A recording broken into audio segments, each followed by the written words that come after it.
Caregiving can sometimes feel like an impossible struggle. Caregivers may be torn between taking care of loved ones and trying to maintain balance in life. The good news is that it doesn't have to be that way. The Caring Generation with host Pamela D. Wilson is here to focus on the conversation of caring. You're not alone. In fact, you're in exactly the right place to share stories and learn tips and resources to help you and your loved ones. So now, please welcome the host of the Caring Generation, Pamela D. Wilson. I'm Pamela D. Wilson, caregiving expert, expert witness, consultant, and guardian of the Caring Generation. Thank you for joining me for this week's show, episode 237. Aging Parents and Elder Care, Reducing Burdens and Strengthening Family Support. When people hear the word burden associated with caregiving, it can raise very strong opinions in either direction. You may hear the word burden and say, caregiving isn't a burden, or you may agree, caregiving is a burden. Some languages, some cultures have no word for burden. These cultures feel that caregiving is something that adult children do. I can say from my personal experiences in meeting with family caregivers, adult children in some cultures are beginning to question their duty and obligation and the life sacrifices expected by older generations, making the idea of burden a great topic for this week's show. In this episode, we'll look at two sayings that people frequently say that can be perceived in different ways. We'll look at these from both sides. The side of aging parents or elderly parents who don't want to be a burden to their children, or those who might already be feeling like a burden. And then we'll go to the side of adult children who may be caregivers. How adult children might unknowingly contribute to parents feeling like a burden. And then if you're already in a situation and you feel burden, how to unburden yourself. If you don't like the word burden, think of burden as being a duty and a responsibility placed on other people. Or it's a duty and a responsibility that you willingly accept that can eventually make you feel a little resentful, unappreciated. Your time's not valued if the person that you're helping isn't appreciative, or if the time that you're contributing has taken over your life. If this help has turned into 20 hours a week, 30 hours a week, 40 hours a week, a full-time job, you may be feeling burdened. In case this is your first time here and you're wondering, well, how do I know about this? How can I talk about this? I'm Pamela D. Wilson. I have 20 years of experience working in the care industry as a 3-time business owner of a non-medical in-home care agency, a care management and fiduciary agency, and in my present company where I am a caregiving expert, speaker, educator, and caregiving counselor for families and caregivers. I'm also an expert witness in lawsuits related to elder abuse and family disagreements about care. To learn more about me, go to my website, PamelaDWilson.com. You can also schedule a one-on-one consultation with me on my website. So let's start with aging parents around the idea of being a burden and how, if you're feeling this way, you can stop. I recently did a video on this topic that you can find on my YouTube channel, which is Pamela D. Wilson, Caregiving Expert.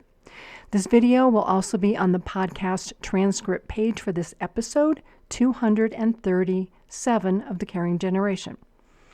I want to talk about two ideas. The first is a parent, or really anybody who says, I can't do the things I used to do. When you hear this, what do you think? thoughts can go in 3 directions. The first, oh, poor me, poor they. They can't do what they used to do. Maybe I should help. The other thought is really more of a question, is, well, why not? If you can't do what you used to do, why can't you do it? And what are you doing about that? So when you say this, if you say this, the question to ask is, what's your intention? So mom or dad says this, and you're like, well, I don't understand that. What's your intention? What do you mean? Are you looking for help or attention? Are you just venting? What do you want? Do you want your children to start helping you? Which places duties and obligations on them. That can result in your children feeling burdened. Or are you looking to commiserate, maybe with other people who have the same feeling? Oh, I can't do the things I used to do. Oh, poor us. We're getting older. All this stuff is happening. That may not be helpful. Or when you say it, are you saying it to yourself, saying, I've got to look at my habits. What did I used to do that made me able to do this thing? What do I need to start doing so I can get back to doing those things that I used to do? So as you can see, even a simple statement like, I can't do the things I used to do, there can be so many different interpretations, a lot of ways to think about this. If you're the person saying this, only you can decide the meaning when you say it and what your intention is. And if you really want help from your children, why say it at all? Why just not ask them? And if you're looking to improve the state of your life, why not just figure it out and go do it? So now let's look at how this saying can translate to duty and obligation placed on other people, especially if you are an older adult with health problems, or maybe you're having difficulty with other things and you want somebody to help you, or maybe you already have someone helping you. I want to relate this to the idea of procrastination. All of us, at some point in our life, have probably procrastinated. That school project in 5th grade that we waited until the last minute to get done. Something that we just didn't get done. We've all done it. The question is, why do we do it? Do we not see the thing that we're putting at the bottom of the list as important? Is this thing a hard thing to do? We don't know how to do it, so we just set it aside. Or honestly, do we just not care? In the context of caregiving and family relationships, when adults procrastinate about health issues, setting aside money to pay for care when older, or avoid completing legal documents, this procrastination doesn't solve the problem. It just delays the problem, or as people say, it kicks the can down the road. Procrastination is saying, well, I'll look at this another day, not today. The problem related to family caregiving relationships is that another day never comes until a parent has a heart attack. They break a hip. There's a diagnosis of dementia or some other issue. And then all of a sudden, all the procrastination, all the things that did not get done become somebody else's duty and responsibility, somebody else's burden. So, if you don't want to be a burden, address issues that can surround an eventual need for care early, today, and ongoing. Your health, physical and mental, saving money for retirement and costs of care, maybe buying a long-term care insurance plan, designating a power of attorney agent, creating your living will, a will or a trust, setting up regular checkups with your doctor. There are so many positive things that can be done. And when you do these, if they're in progress or ongoing, the likelihood of needing the time and the resources of other people decreases because you've taken care of these things. You have plans. And so nobody needs to rescue you from procrastination or from a state of not having a plan. If you're an adult child already doing things for your parent and feeling burdened, how did you get here? Were you too helpful? Did you jump in without asking your parents if they wanted your help? Did you just start taking over things because, well, it was easy and you don't have the time to talk to your parents about this? Well, if you did these things, you may have created your own burden.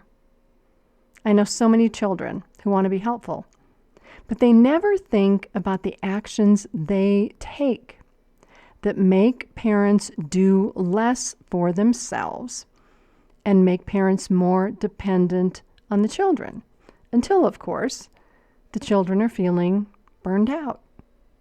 If you did this, is it time to back off and do less? And tell your parent that you have other obligations. And you realized you stepped in to do this, but now it's time to figure out a different plan. Can your parents take back these responsibilities? Can they do something to improve their abilities so they can do these things? Or do you have to look at other alternatives like in-home caregivers to come help with these things? Or your parents asking their friends to help out every now and then? Or maybe your parents moving into a care community where there are services and lots of assistance. If you're an adult at any point of life, in your 20s, 30s, 40s, 60s, saying, I can't do the things I used to do, is it time to look at yourself, your daily habits, and how you are caring for yourself?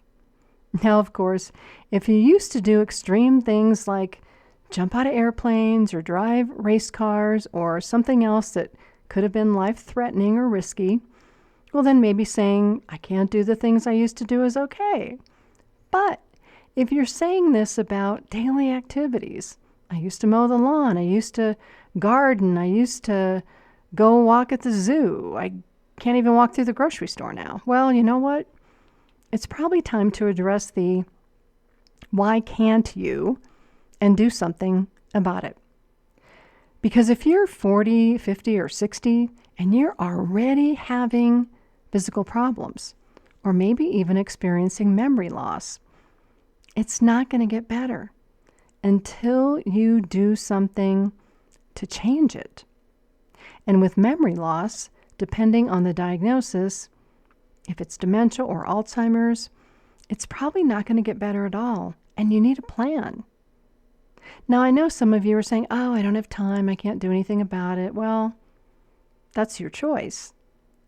Do you want to get worse? Do you want your health to get worse? Do you want to be able to do less and less and less? And who are you going to depend on to be your caregiver? Because only you can take responsibility for the thoughts and the mind that you use to create your everyday experiences. You can choose different experiences, or you can let the environment that brought you to this point dictate your path and pull you down. So what do I mean by this? Let's say you're married and your spouse is not healthy.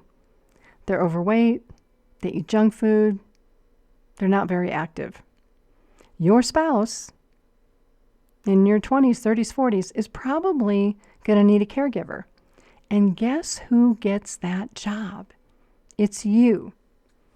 If you stay in the environment or allow the environment to continue of being unhealthy, and you follow the same habits and the activities as your unhealthy spouse, guess what's going to happen? You're probably going to be unhealthy like your spouse if you're not already. You can choose to change your environment, change your eating habits, choose exercise, lose weight, go to the doctor, be healthy. Because after all, if you're going to be a caregiver, you have to take care of yourself first and then take care of other people, or you won't be able to take care of anybody at all. And just maybe, your decision to improve your health will rub off on your spouse. No guarantees. And maybe if you're already caring for an elderly parent, you're seeing the health problems your parent is experiencing and you're saying, oh my gosh, I don't want to be like that. Maybe caregiving has become a wake-up call for you to think, wow, this is not how I want to be living in 20 years and 30 years. I also don't want to feel burdened by the duty and responsibility to care for my parent. And I certainly don't want anybody feeling like that about having to care for me.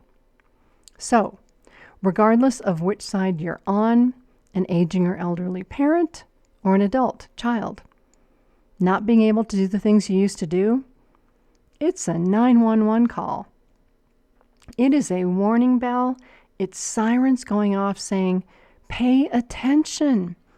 Do something about this today before it's too late, before you cannot turn back the clock. Because needing care and relying on other people to give you their time and their resources and their energy can make anybody feel like a burden. The way not to feel like a burden is to be proactive. It's to take care of yourself, not procrastinate, and remain self-sufficient as long as possible. So let's now look at the second saying that relates to being a burden. Oh, real quick, if you're a new listener, welcome. If you're a returning listener, thank you for being here. Please do take a moment as soon as the show's over to like, follow, and post a comment on your podcast app. Your participation helps other listeners find their way here, and it helps the show rank higher on the podcast charts to reach more people worldwide. The second statement about burden or feeling a duty and a responsibility that we hear often is, oh, my kids have jobs and families of their own. We can also look at this one from 3 different perspectives.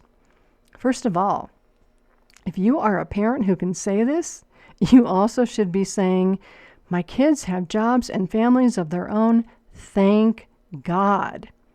Do you know how many adult children are still living in their parents' homes, relying on their parents for a place to live, asking their parents for money?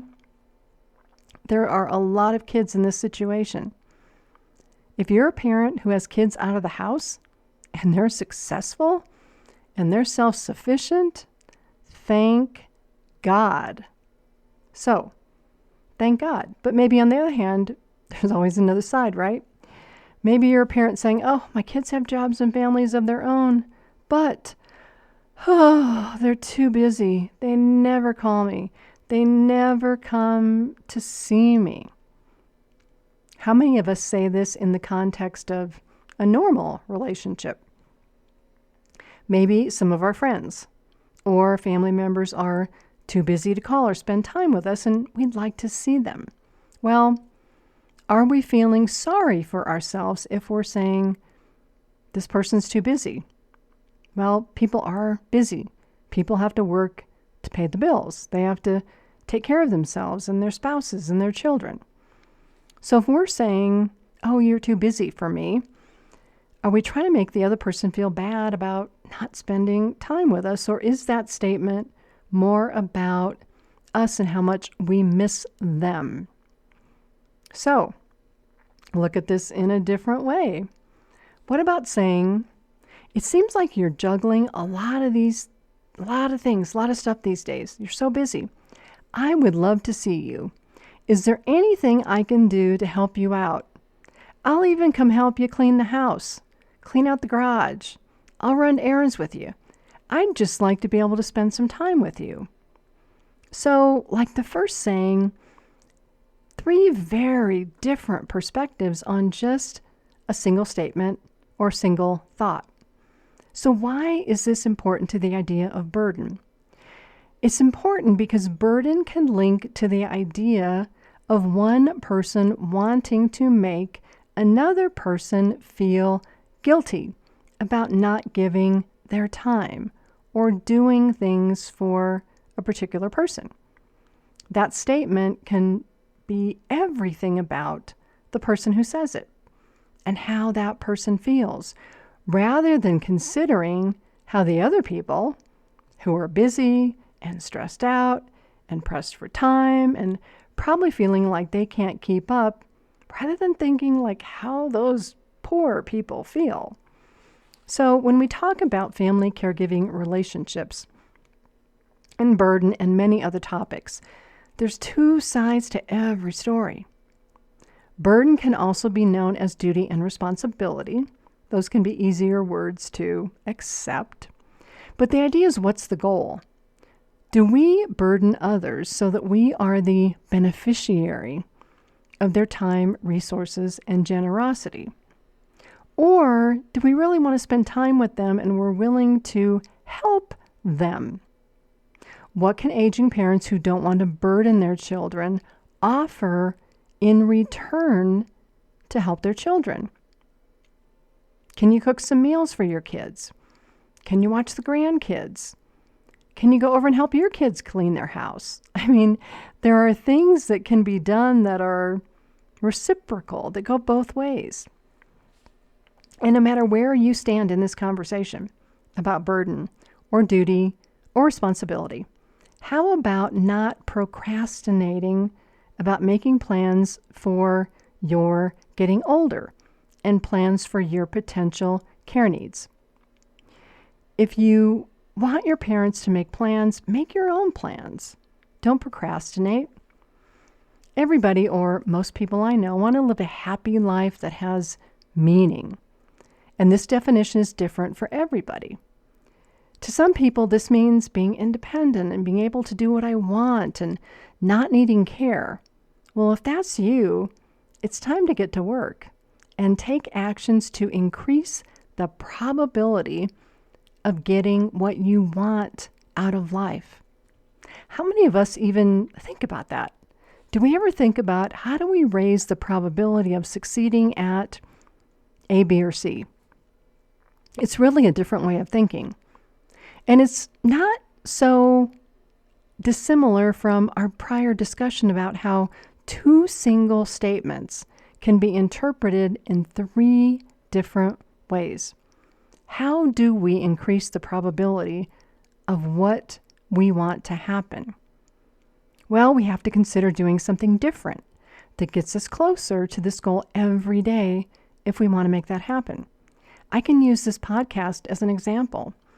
If I don't talk about things that caregivers are asking about, or if I don't make this show interesting every time I do it, nobody's going to listen.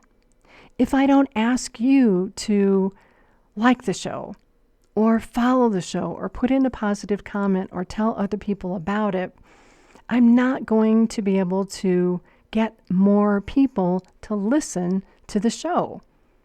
I have to consider doing something different every day to reach all the goals in my life. Everybody does.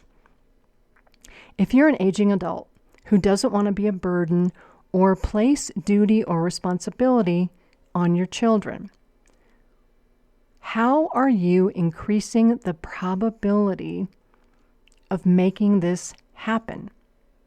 And if you don't know how to do that, Go to my website, PamelaDWilson.com, click on the Services tab, look at Elder Care Consultation, and schedule a one-to-one virtual or telephone meeting with me, and I'll take you through the steps. If you're an adult child and you see your parents not taking care of themselves, or they're starting to fail, and you're worried, how can you increase the probability of your parents recognizing this and taking care of themselves? Don't step in too early. Don't take over their lives. Encourage them to do more things for themselves. Have conversations with them. Ask questions. What are you doing about your health? What plans do you have for what happens when you get older and you need care? I may not be able to be that person. As an adult child, look at your own life.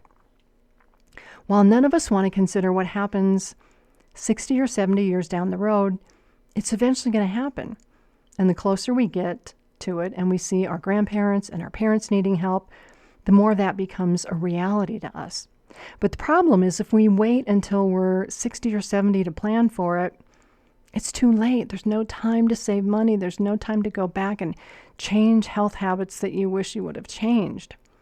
So rather than being in denial about a future need to take care of yourself in retirement and a future need to take care of your health, create a plan today for what happens when the unexpected happens. Because if you're already caring for aging parents, you probably see how the unexpected happens all the time.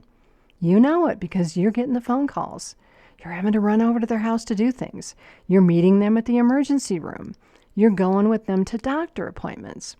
It is so much better, so much easier to be prepared and have options rather than to procrastinate, have to respond in a crisis, and have limited options because you or your parents have waited too long to talk about any of this. When parents and adult children talk throughout life about care and caregiving and family relationships, all of this goes so much smoother. I know this. I know this from 25 years of experience. I'm Pamela D. Wilson. My website is PamelaDWilson.com. You are with me on the Caring Generation, episode 237. Please do take a minute after you click off, like the show, follow the show, add a comment if you found value. You are the only way that I can increase the number of people who listen to this program. You can help it grow. If you'd like to check out the show transcript, the video, and associated articles for this episode 237, go to PamelaDWilson.com, click on the Media tab, select the Caring Generation, and scroll down to episode 237. Thank you so much for making time to be with me. I look forward to being with you again soon. God bless you all. Sleep well tonight, have a fabulous day tomorrow, and make the most of each day until we're here together again. Tune in each week for the Caring Generation with host Pamela D. Wilson. Come join the conversation and see how Pamela can provide solutions and peace of mind for everyone. Here on Pamela D. Wilson's The Caring Generation.